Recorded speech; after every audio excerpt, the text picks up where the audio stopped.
महाकवि माघ का प्रभात वर्णन आचार्य महावीर प्रसाद द्विवेदी। प्रिय छात्रों, संस्कृत साहित्य के एक महाकवि माघ हुए हैं, जिनके बारे में कहा जाता है कि उपमा कालिदासस्य भारवी अर्थ गौरवम दांडी पद लालित्यम चा माघे संति त्रयो गुणा। संस्कृत साहित्य के महाकवियों में कालिदास की उपमा, भारवी का अर्थ गौरव, दंडी का पद लालित्य बहुत ही प्रसिद्ध है। लेकिन माघे संति त्रयो गुणा, महाकवि माघ के अंतर्गत तीनों गुण एक साथ प्राप्त होते हैं। उपमा भी, अर्थ गौरव भी तथा पद लालित्य भी। ये तीनों चीज़ें महाकवि माघ में एक साथ प्राप्त होती हैं। संस्कृत साहित्य के महाकवि माघ ने अपने साहित्य में जो प्रभात का वर्णन किया, उसी को कुछ कल्पनाओं के माध्यम से रूपांतरित करते हुए हिंदी साहित्य में आचार्य महावीर प्रसाद द्विवेदी ने बहुत ही खूबसूरती से गद्य काव्य के रूप में रूपांतरित किया। आचार्य महावीर प्रसाद द्विवेदी हिंदी साहित्य के युग प्रवर्तक साहित्यकारों में शामिल हैं। इन्हें शुद्ध साहित्यिक खड़ी बोली का वास्तविक सर्जक माना जाता है। इन्होंने कठिन से कठिन विषय को भी बोधगम्य रूप से प्रस्तुत करने की इनकी शैली की प्रमुख विशेषता है। महाकवि माघ का प्रभात वर्णन नामक जो ये निबंध है, जैसा कि आपको बताया गया है कि संस्कृत के महाकवि माघ के प्रभात वर्णन संबंधी हृदय स्पर्शी स्थलों को महावीर प्रसाद द्विवेदी ने हमारे सामने रखा है। उन्होंने बहुत ही कलात्मक ढंग से यह दिखलाया है कि किस तरह सूर्य और चंद्रमा, नक्षत्र एवं दिग्बधुएं अपनी क्रीड़ाओं में तल्लीन हैं। सूर्य की रश्मियाँ अंधकार को नष्ट कर जीवन और जगत को प्रकाश से परिपूर्ण कर देती हैं। रसिक चंद्रमा अपनी शीतल किरणों से रजनीगंधा को प्रमुदित कर देता है।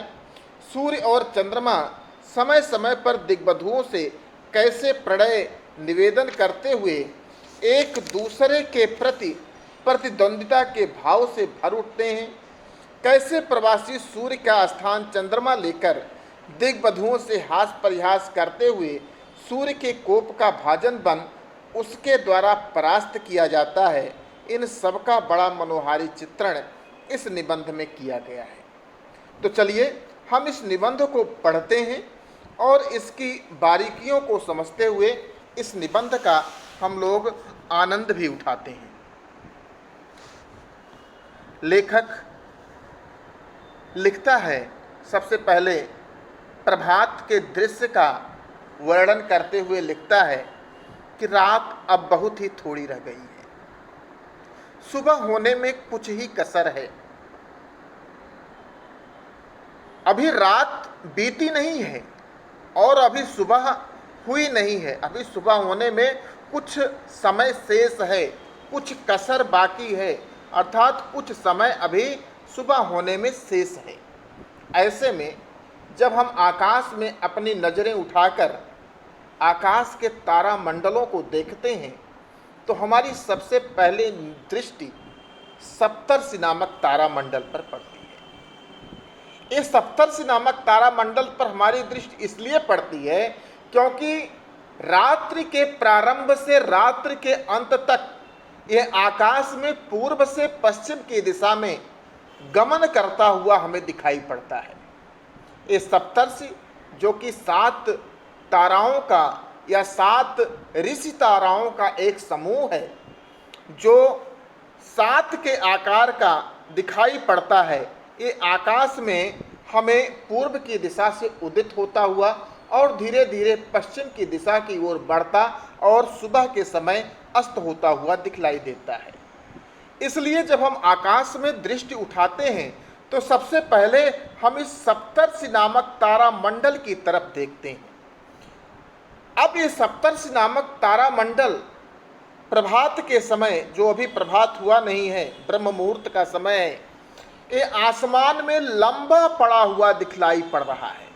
ऐसा प्रतीत हो रहा है कि जैसे रात्रि भर की यात्रा करने के बाद थकान ने इसको घेरा हो, और थकान से बसीभूत होकर जैसे ये बिस्तर लगाकर, चारपाई लगाकर लंबा पड़ा हुआ सो रहा हो।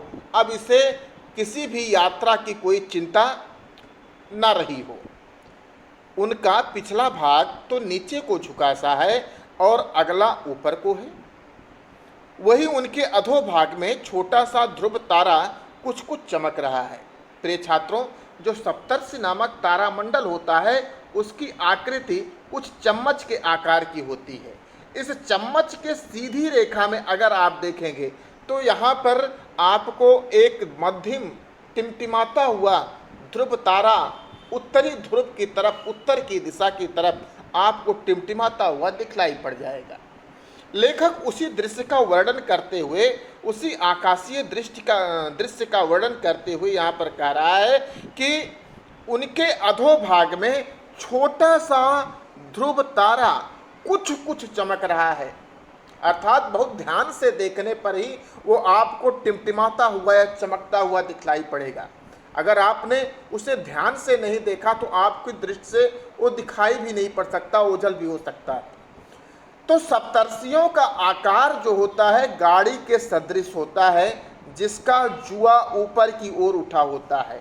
गाड़ी का जो अगला भाग होता है, जो बैल के कंधे पर रखा जाता है, इसको जुआ कहते हैं। तो कह रहा है लेखक कि सप्तर्षियों का आकार गाड़ी के सदृश होता है, जिसका ये जुआ वाला भाग, आगे वाला भाग ऊपर की ओर उठ गया है, ऐसा दिखाई पड़ रहा है। इसी से उनके और ध्रुव तारा के दृश्य को देखकर श्री कृष्ण के बालपन की एक घटना याद आती है। अब श्री कृष्ण के बालपन की वो घटना कौन सी घटना है जिसे लेखक यहाँ पर याद कर रहा है? इस जुआ को देखकर या इस गाड़ी के समान दिखने वाले सप्तर्षि नामक तारा मंडल को देखकर वो कौन सी घटना है जो लेखक याद कर रहा है? लेखक आगे उस घटना का वर्णन करते हुए कहता है कि शिशु श्री कृष्ण को मारने के लिए एक बार गाड़ी का रूप बनाकर सकटासुर नामक एक दानव था, एक राक्षस था, जो कि कंस के द्वारा भेजा गया था।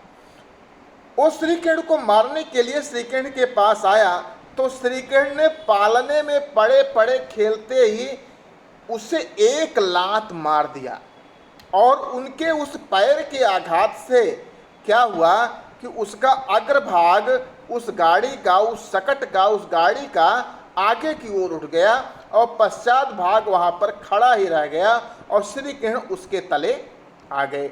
इस सप्तर्षि नामक तारा मंडल की आकृति को देखकर लेखक को उस सकटासुर दानव और श्री कृष्ण के द्वारा उसे लात मारकर दूर फेंकने की घटना याद आती है। लेखक कहता है वही दृश्य इस समय सप्तर्षियों की अवस्थिति का है। वह तो कुछ उठे हुए से लंबे पड़े हैं और छोटा सा ध्रुव उनके नीचे चमक रहा है। जैसे छोटा सा बालक कृष्ण उनके नीचे पड़ा हुआ था, उसी प्रकार से छोटा सा ध्रुव भी इस सप्तर्षि नामक सकट के आकार की गाड़ी के नीचे पड़ा हुआ दिखलाई दे रहा है। लेखक अब आगे के पैराग्राफ में पूर्व दिशा के वर्णन, पूर्व दिशा की सुंदरता का वर्णन करते हुए कहता है कि पूर्व दिशा रूपिणी स्त्री की प्रभा इस समय बहुत ही भली मालूम पड़ती है। अब प्रिय छात्रों, यहाँ पर पूर्व दिशा को स्त्री के रूप में यहाँ पर मानवीकृत किया गया है। लेखक पूर्व दिशा की कल्पना एक रूपवती स्त्री के रूप में करता है और लेखक कह रहा है कि उसकी प्रभा, उसकी आभा, उसकी सुंदरता इस समय देखने में बहुत ही भली मालूम पड़ती है। अर्थात हर कोई जब इस समय पूर्व की दिशा में देखे तो पूर्व की दिशा की जो आभा है, जो प्रभा है, उसे उसके हृदय को, मन को आनंदित करने वाली प्रतीत होती है। जिस प्रकार से कोई सुंदर स्त्री अगर किसी व्यक्ति के सामने अचानक आ जाए तो वह सुंदर स्त्री जिस प्रकार से मनुष्य के हृदय को आनंदित करती है, उसी प्रकार से इस समय प्रभात की बेला में पूर्व दिशा रूपी स्त्री की प्रभा, उसकी सुंदरता बहुत ही भली अर्थात बहुत ही मन को मोहने वाली, आनंद प्रदान करने वाली प्रतीत हो रही है। लेखक लिखता है कि पूर्व दिशा हंस-सी रही है, वह हंस-सी रही है। कौन हंस रही है? पूर्व दिशा। क्यों हंस रही है? क्योंकि अभी सुबह हुई नहीं है और पूर्व दिशा में सूर्य के प्रकाश की कुछ किरणें आनी प्रारंभ हो गई हैं। कुछ लालिमा इस समय पूर्व की दिशा में आती हुई दिखाई पड़ रही है। तो ऐसा लगता है कि पूर्व दिशा कुछ हंस सी रही है। वह यह सोचती है, अब यह कभी कल्पना है कि यह लेखक क्या कल्पना करता है कि पूर्व दिशा की आभा जो इस समय भली मालूम पड़ रही है, जो वह हंसती हुई सी दिखलाई पड़ रही है, वह क्यों इस समय हंसती हुई सी दिखाई पड़ रही है। कल्पना करता है कभी कि शायद ऐसा हो सकता है कि वह यह सोच रही है कि इस समय चंद्रमा ने जब तक मेरा साथ दिया, जब तक वह मेरी संगत में रहा, तब तक उदित ही नहीं रहा, इसकी दीप्ति भी खूब बढ़ी। ध्यान देना, यहाँ पर चंद्रमा भी पूर्व से उदित होता है और पूर्व दिशा रूपी सुंदर स्त्री जैसे चंद्रमा की पत्नी हो, यहाँ पर ऐसे कल्पना की जा रही है। मानो वह पत्नी, चंद्रमा की पूर्व दिशा रूपी स्त्री पत्नी, मानो यह कल्पना कर रही है कि देखो चंद्रमा को, ये हमारे साथ ही उदित हुआ और जब तक ये मेरी संगत में रहा तब तक ये उदित ही नहीं रहा, बल्कि इसकी दीप्ति भी, इसकी चमक भी खूब बढ़ी। जैसे जैसे ये युवावस्था को प्राप्त होता गया, वैसे वैसे इसकी चमक, इसकी चांदनी की तीव्रता बढ़ती गई। लेकिन धीरे धीरे इसने हमारा साथ छोड़ दिया और धीरे धीरे क्या किया कि पश्चिमी दिशा रूपिणी स्त्री की तरफ जाने लगा। तो सोच रही है, परंतु देखो अब वह पश्चिम दिशा रूपिणी स्त्री की तरफ जाते ही उसकी दशा कैसी हो गई कि हीन दीप्त हो गया, अर्थात उसकी दीप्ति जो बढ़ रही थी वो क्या हो गई? हीन हो गई, कम हो गई, उसकी चमक कम हो गई, वह पतित हो रहा है। इसका मतलब ये है कि जब तक वह अपनी स्त्री के साथ था तब तक तो उसकी चमक बढ़ती गई, और लेकिन जैसे जैसे अपनी स्त्री का साथ छोड़कर वह पश्चिम दिशा रूपिणी स्त्री का साथ पकड़ने लगा, उससे क्रीड़ा करने लगा, उससे आनंद मनाने लगा, धीरे धीरे चरित्रहीनता के कारण उसकी दीप्ति, उसकी चमक भी धीरे धीरे समाप्त होती गई। इसी से पूर्व दिशा चंद्रमा को देखकर प्रभा के बहाने ईर्ष्या से मानो मुस्कुरा रही है कि अच्छे हमारा साथ तुमने छोड़ा और हमारा साथ छोड़ने पर तुम्हारी क्या दुर्गति हुई कि तुम्हारा अब संसार में कोई इज्जत नहीं बची, तुम चरित्रहीन से दिखलाई पड़ने लगे। परंतु जिस तरह से चरित्रहीन व्यक्तियों को अपने आनंद के अलावा समाज के किसी व्यक्ति से कोई मतलब नहीं होता, उसी प्रकार चंद्रमा को भी उसके हंसी मजाक की कुछ भी परवाह नहीं है। बहुत ही सुंदर यहाँ पर मानवीकरण करते हुए बहुत ही सुंदर चित्रण यहाँ पर लेखक ने किया है कि व्यक्ति जब तक अपने परिवार से, अपनी स्त्री से जुड़ा हुआ रहता है, तब तक तो उसका संसार में यश और कीर्ति दोनों बढ़ती है, लेकिन जैसे ही उसका चरित्र पतित हो जाता है, वो समाज के अन्य आनंद भोग विलास में लिप्त हो जाता है, अपने परिवार का, अपनी स्त्री का साथ छोड़ देता है, तो समाज में उसकी इज्जत उसी प्रकार से धीरे धीरे कम होने लगती है। जिस प्रकार से चंद्रमा पूर्व में उदित होते हुए तो खूब चमकता है और जैसे ही वह पश्चिम की तरफ बढ़ता है उसकी चमक धीरे धीरे कम होने लगती है। लेखक आगे कहता है कि वह चंद्रमा जिसकी दीप्ति अब कम हो रही है, वह अपने ही रंग में मस्त मालूम होता है, उसे किसी चीज की परवाह नहीं है। अस्त समय होने के कारण उसका बिंब तो लाल है, पर किरणें उसकी पुराने कमल की नाल के कटे हुए टुकड़ों के समान सफेद हैं। अब चूंकि चंद्रमा अस्त हो रहा है, अस्त होने के कारण उसका बिंब, उसका जो चंद्रमा का बिंब है वह लाल तो दिखाई पड़ रहा है, किंतु उसकी किरणें पुराने कमल के नाल के कटे हुए टुकड़ों के समान सफेद हैं। स्वयं सफेद होकर भी बिंब की अरुणता, अरुणता का अर्थ होता है लालिम, उसका रक्त वर्ण, बिंब के लालपन के कारण वह कुछ तो लाल है। कुंकुम मिश्रित सफेद चंदन के सदृश उन्हीं लालिमा मिली हुई सफेद किरणों से चंद्रमा मानो पश्चिमी दिग्बधू का, अपनी पश्चिमी स्त्री का, पश्चिमी दिशा रूपी स्त्री का, दिग माने दिशा और बधू माने स्त्री, अपने पश्चिम दिशा रूपी स्त्री का मानो अपने कुंकुम मिश्रित सफेद किरणों से मानो श्रृंगार सा करता हुआ दिखलाई दे रहा है। उसे प्रसन्न करने के लिए उसके मुख पर मानो अपने सफेद किरणों युक्त एक चंदन का लेप सा समा रहा है, चंदन का लेप लगा रहा हो। लेकिन पूर्व दिग्बधू, पूर्व दिक का अर्थ है दिशा, बधू का अर्थ है स्त्री, पूर्व दिशा रूपणी स्त्री, पूर्व दिग्बधू के द्वारा किए गए उपहास की तरफ उसका तनिक भी ध्यान नहीं है। जैसे चरित्रहीन व्यक्ति समाज का कोई ध्यान नहीं रखता, सिर्फ अपने आनंद में लीन रहता है, उसी प्रकार से चंद्रमा भी पश्चिमी दिशा रूपणी स्त्री का मानो श्रृंगार सा अपनी सफेद कुंकुम मिश्रित किरणों से मानो श्रृंगार सा कर रहा है, उसके शरीर पर मानो चंदन का लेप सा लगा रहा है। उसे अपने द्वारा किए उसे पूर्व दिशा रूपणी स्त्री के द्वारा किए गए उपहास की तनिक भी परवाह नहीं है। यहाँ पर प्रभात का वर्णन बहुत ही सुंदर तरीके से करते हुए लेखक कहता है कि जब कमल शोभित होते हैं तब कुमुद नहीं, और जब कुमुद शोभित होते हैं तब कमल नहीं। प्रिय छात्रों, दो चीज़ें होती हैं, एक कुमुद होता है जो कि रात्रि में चंद्रमा के उदित होने पर खिलता है, श्वेत रंग का होता है, और कमल सूर्य के उदित होने पर खिलता है जो कि लाल कमल होता है, मुख्य रूप से लाल कमल ही होता है। जब कमल शोभित होते हैं तब कुमुद नहीं, क्योंकि कुमुद रात्रि में खिलते हैं और कमल दिन में खिलते हैं, और जब कुमुद शोभित होते हैं तब कमल नहीं।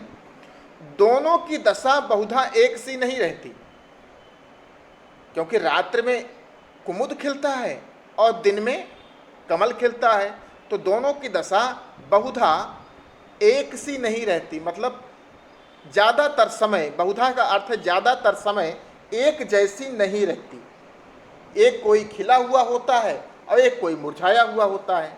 लेकिन इस समय जब प्रभात की बेला है तो दोनों की तुल्यता देखी जा सकती है, दोनों एक समान दिखाई पड़ रहे हैं। कैसे? कुमुद बंद होने को है, क्योंकि रात्रि अब बीत गई है, अब कुमुद की पंखुड़ियां दिन में सूर्य की रोशनी में धीरे धीरे बंद होने वाली हैं, लेकिन अभी पूरी बंद नहीं हुई है। उसी प्रकार कमल खिलने को हैं, लेकिन अभी पूरे खिले नहीं हैं। तो एक की शोभा आधी ही रह गई है, कुमुद की शोभा आधी ही रह गई है, और दूसरे की शोभा आधी प्राप्त हुई है, कमल की शोभा आधी प्राप्त हुई है। इसलिए दोनों की सुंदरता एक जैसी यहाँ पर दिखलाई पड़ रही है। कमल अभी पूर्ण रूप से खिला नहीं है और कुमुद अभी पूर्ण रूप से बंद नहीं हुआ है। रात्र में भ्रमर जो होते हैं वह इन दोनों पर, चाहे कमल हो चाहे कुमुद हो, जो भी खिले रहते हैं इन पर मंडराते हैं।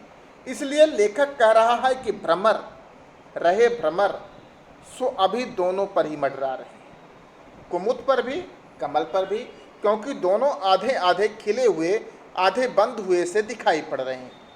वह गुंजारव के बहाने अर्थात भ्रमर अपने गुंजार के बहाने मानो दोनों ही के, कमल और कुमुद दोनों के ही क्या कर रहे हैं, प्रशंसा के गीत गा रहे हैं। दोनों के ही प्रशंसा। भ्रमर कौन है? भ्रमर एक आशिक के रूप में है जो हर किसी सुंदर स्त्री की प्रशंसा के गीत गाते हैं। उसी प्रकार से भ्रमर भी मानो कुमुद और कमल दोनों के ही प्रशंसा के गीत गा रहे हैं। इसी से इस समय कुमुद और कमल दोनों में ही समता दिखाई पड़ रही है, दोनों एक समान दिखाई पड़ रहे हैं, दोनों समता को प्राप्त हो रहे हैं। सायंकाल जिस समय चंद्रमा का उदय हुआ था उस समय वह बहुत ही लावण्यमय था। कैसा था? लावण्यमय। चंद्रमा जब उदित हो रहा था तो कहाँ उदित हो रहा था? पूर्व दिशा रूपणी स्त्री की गोद में। और जब उदित होता हुआ चंद्रमा धीरे धीरे आकाश में ऊपर चढ़ता गया तो उसकी क्या हुई? उसकी चमक धीरे धीरे बढ़ती गई। इससे वह बहुत ही लावण्यमय, बहुत ही सुंदर दिखलाई पड़ रहा था। क्रम क्रम से अर्थात धीरे धीरे जैसे जैसे वो आकाश में ऊपर चढ़ता गया उसकी दीप्ति अर्थात उसकी चमक और उसकी सुंदरता दोनों ही धीरे धीरे क्या हुई? बढ़ गई, बढ़ती गई। लेकिन चंद्रमा की तुलना यहाँ पर किससे की गई है? एक रसिक से, एक आशिक से, जो किसी एक के साथ, रसिक का अर्थ है जो किसी एक के साथ नहीं ठहरता, जिसको वो सुंदर देख ले उसके पीछे दौड़ पड़ता है। तो चंद्रमा की तुलना यहाँ पर किससे की गई है? एक रसिक आशिक से। किसी एक स्त्री से जो बंध के ना रहे वो रसिक है। इसलिए चंद्रमा ने सोचा, क्या सोचा? कि इतनी बड़ी रात है और रात कैसे कटेगी? अकेली पूर्व दिशा रूपणी स्त्री के सहारे इतनी बड़ी रात कैसे कट सकती है? क्योंकि माघ के महीने की रात बहुत लंबी होती है। इसलिए माघ माह की रात्रि इतनी लंबी है और पूर्व दिशा रूपणी स्त्री की ही गोद में बैठे बैठे यह कैसे कटेगी, कैसे व्यतीत होगी? यहाँ पर कटेगी का अर्थ है कैसे व्यतीत होगी, कैसे रात बीतेगी। इसलिए चंद्रमा ने सोचा कि लाओ खिली हुई नवीन कुमुदनियों के साथ हंसी मजाक कर लें, क्योंकि रात्र में कुमुद खिलते हैं। तो उसने सोचा कि जो नई नई खिली हुई कुमुदनियाँ हैं, इन कुमुदनियों के बहाने चलो पहले थोड़ा सा हंसी मजाक कर लिया जाए, क्योंकि चंद्रमा की किरणें जब इन कुमुदनियों पर पड़ती हैं तभी ये कुमुदनियाँ खिलती हैं। लेखक ये कल्पना कर रहा है कि चंद्रमा अपनी किरणों के बहाने इन कुमुदनियों से छेड़छाड़ करके मानो इनकी पंखुड़ियों को खिलाकर इनके चेहरे पर मानो हंसी की रेखा लाकर इनके साथ हंसी मजाक कर रहा है, इन्हें इसके साथ छेड़छाड़ कर रहा है, ऐसा प्रतीत हो रहा है। अतएव वह उनकी शोभा के साथ हास परिहास करके धीरे धीरे उनका विकास करने लगा, उन कुमुदनियों को खिलाने लगा।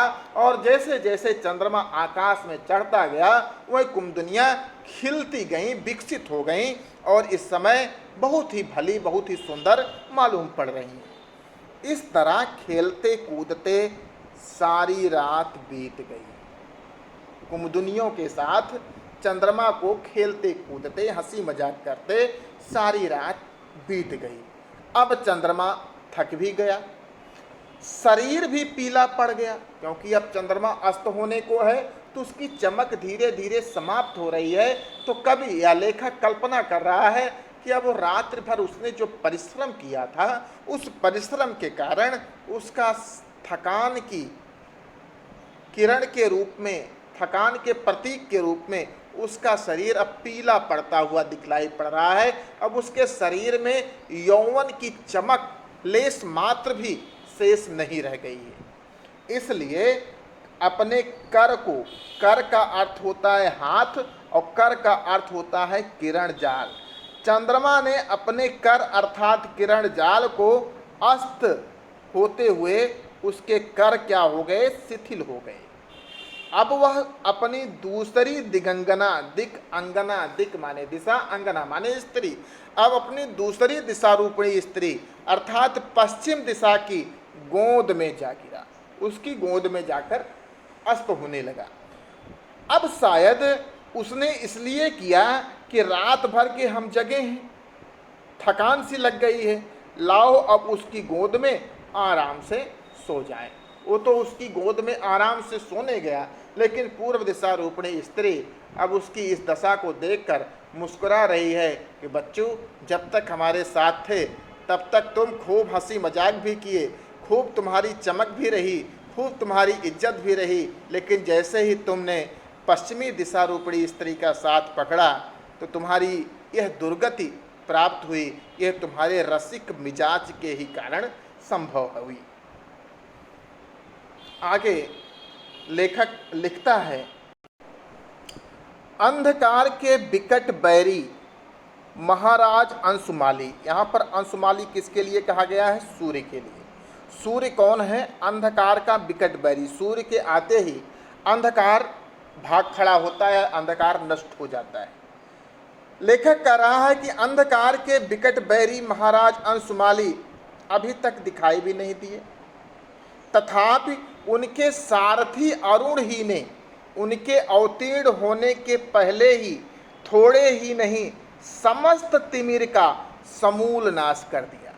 प्रिय छात्रों, आप आकाश में सुबह के समय अगर देखें तो पूर्व की दिशा में सूर्य के उदय होने के पहले ही लालिमा जो छा जाती है, उस लालिमा के चारों तरफ एक श्वेत रंग का चारों तरफ प्रकाश छिटका हुआ दिखलाई पड़ता है। वह प्रकाश की किरणें ही अरुण हैं, वही सारथी अरुण हैं। लेखक कहता है कि वो अरुण जो सारथी है, सूर्य के अवतीर्ण होने के पहले अर्थात सूर्य के उदित होने के पहले ही उसने लगभग संसार के समस्त तिमिर का, समस्त अंधकार का समूल नाश कर दिया। क्यों नाश कर दिया? क्योंकि वास्तव में जो प्रतापी पुरुष होते हैं वह अपने तेज से अपने शत्रुओं का पराभव करने की शक्ति रखते हैं। इसलिए जो उनके अग्रगामी सेवक होते हैं वह अपने स्वामी से कम पराक्रमी नहीं होते। इसलिए स्वामी को श्रम न देकर वह खुद ही उसके विपक्षियों का उच्छेद कर डालते हैं। उच्छेद का अर्थ समूल विनाश, उच्छेद कर डालते हैं, उनका समूल विनाश कर डालते हैं। इसी तरह अरुण के द्वारा भी अखिल अंधकार, अखिल अर्थात संपूर्ण विश्व के अंधकार का तिरोभाव होते ही बेचारी रात पर आफत आ गई। अब यहाँ पर रात की उपमा एक स्त्री से दी गई है जिसने संपूर्ण संसार में अंधकार फैला रखा था। अब जैसे ही अखिल अंधकार का नाश हुआ, बेचारी रात पर आफत आ गई। इस दशा में वह कैसे ठहर सकती थी? निरुपाय होकर, उपाय रहित होकर वह भाग चली। अब रह गई दिन और रात की संधि। तो दिन और रात की संधि को क्या कहते हैं? संध्या। अब यह कौन सी संध्या है? प्रातःकालीन संध्या। दिन हुआ नहीं है और रात बीती नहीं है, दिन होने को है। वह संध्या क्या कहलाती है? प्रातःकालीन संध्या। तो सो अरुण कमलों ही को आप इस अल्प वयस्क सुधा सदृश संध्या के लाल लाल अतिशय कोमल हाथ पैर समझिए। माने संध्या जो प्रातःकालीन संध्या है, वो संध्या एक बच्ची के समान है। अल्प वयस्क सुता, बहुत ही कम उम्र की पुत्री है। अरुण कमलों ही को, जो लाल लाल कमल खिले हुए दिखाई पड़ रहे हैं, आप उन लाल कमलों को ही इस छोटी पुत्री के, जो जिसे का नाम संध्या है, इसका हाथ पैर समझ लीजिए। मधुप मालाओं से छाए हुए नील कमलों को ही काजल लगी हुई उसकी आंखें जानिए, और पक्षियों के कलकल शब्द को ही उसकी तोतली बोली का अनुमान कीजिए।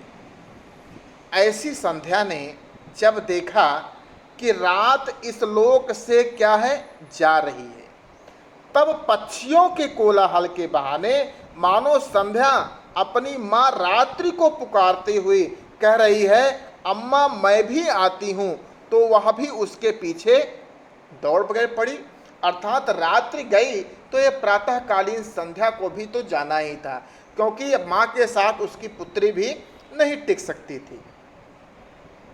इस प्रकार से अंधकार गया, रात गई और प्रातःकालीन संध्या भी गई। इस प्रकार विपक्षी दल के एकदम ही पैर उखड़ गए। तब रास्ता साफ देख वासर विधाता, वासर का क्या है अर्थ? दिन। विधाता का अर्थात देवता, दिन के देवता भगवान भास्कर ने अपने निकल आने की तैयारी की। कुलिस पाणी इंद्र की पूर्व दिशा में नए सोने के समान उनकी पीली पीली किरणों का समूह छा गया। कुलिस पाणी, जिसके हाथ में कुलिस होता है, कुलिस का अर्थ होता है वज्र। वज्र किसके हाथ में है? इंद्र। इसलिए इंद्र की यहाँ पर उपमा किससे दी जा रही है? कुलिस पाणी से। इंद्र जिसके हाथ में वज्र रहता है, उनकी पूर्व दिशा में नए सोने के समान उनकी पीली पीली किरणों का समूह छा गया। किसका? भगवान भास्कर का। उनके इस प्रकार आविर्भाव से एक अजीब ही दृश्य दिखाई दिया। क्या दिखाई दे रहा है? बड़वा नल। आपने, लेखक कहता है कि आपने बड़वा नल का नाम सुना ही होगा। तो बड़वा नल होता क्या है, इसको आप थोड़ा जान लो। अग्नि 3 प्रकार की होती है, दावाग्नि, जठराग्नि और बड़वाग्नि।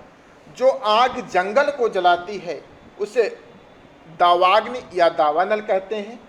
जो हमारी भूख को बढ़ाती है, जो हमारे खाने का, भोजन का पाचन करती है, उसे जठर अग्नि, पेट की अग्नि कहा जाता है।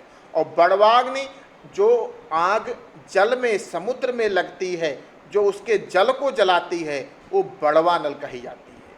तो लेखक कह रहा है कि आपने बड़वा नल का नाम सुना ही होगा।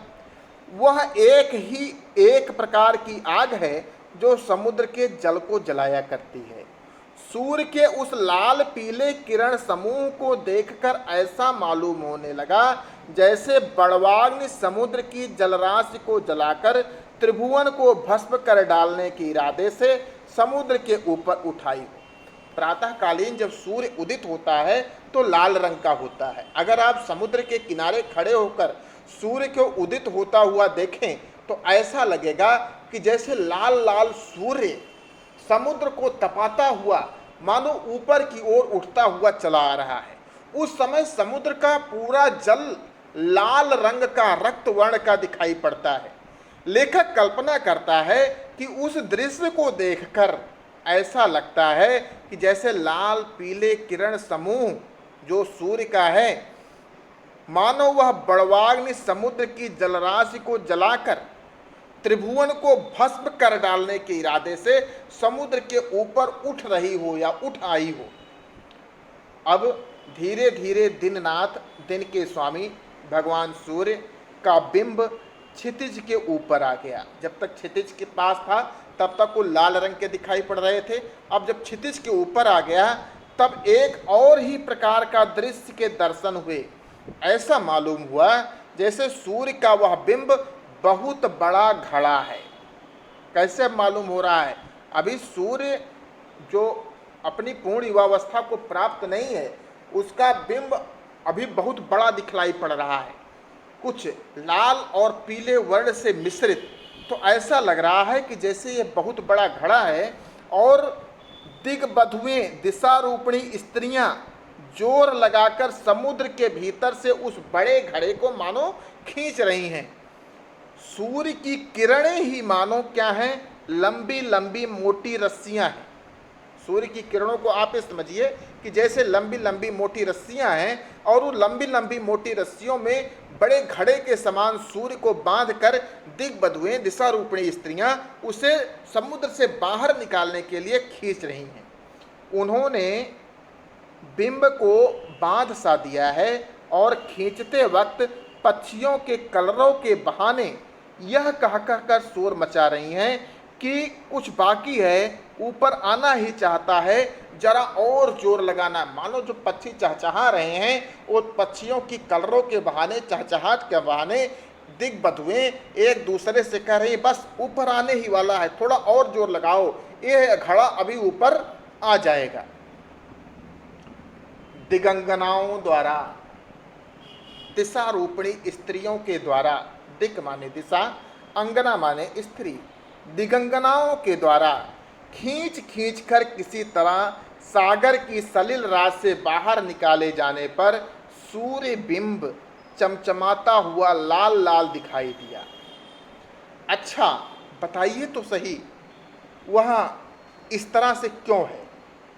लेखक कहता है कि अभी जो सूर्य का बिंब चमचमाता हुआ लाल लाल दिखाई पड़ रहा है, आप कल्पना कीजिए, बताइए कि वह इस तरह से क्यों दिखाई पड़ रहा है।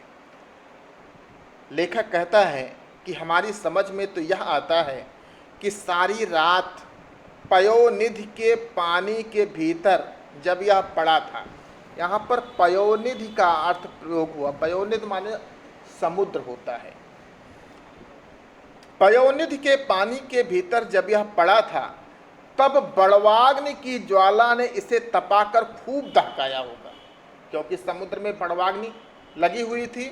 तो ये घड़ा जब सारी रात समुद्र के पानी के भीतर पड़ा था, तो वहाँ पर बड़वाग्नि की ज्वाला ने तपाकर इस लोहे के घड़े को मानो खूब तपाया होगा, दहकाया होगा। तभी तो खैर, खैर का अर्थ है कत्था या खदिर, के जले हुए कुंदे के अंगार के सदृश लालिमा लिए हुए यह इतना शुभ्र, इतना सुंदर दिखलाई पड़ रहा है। अन्यथा आप ही कहिए, इसके इतने अंगार गौर, अंगार गौर, जैसे आपने कभी देखा हो कि लोहार की भट्टी में जब लोहा तपाया जाता है तो लोहा बहुत ही चमकता हुआ लाल और पीत वर्ण का दिखाई पड़ता है, उसे कहते हैं अंगार गौर। अन्यथा आप ही कहिए कि इसके इतने अंगार गौर होने का क्या कारण हो सकता है। तो प्रिय छात्रों, भाग 1 के अंतर्गत हमने आपको महाकवि माघ के प्रभात वर्णन के आधे भाग की व्याख्या तथा अर्थ समझाया। यह व्याख्या और अर्थ आपको कैसा लगा, इसके बारे में हमें कमेंट बॉक्स में कमेंट करके अवश्य सूचित कीजिएगा, और वीडियो को लाइक कीजिएगा तथा इस चैनल को सब्सक्राइब कीजिएगा, और अपने अन्य मित्रों से भी इस वीडियो को देखने और चैनल को सब्सक्राइब करने को प्रेरित कीजिएगा। धन्यवाद।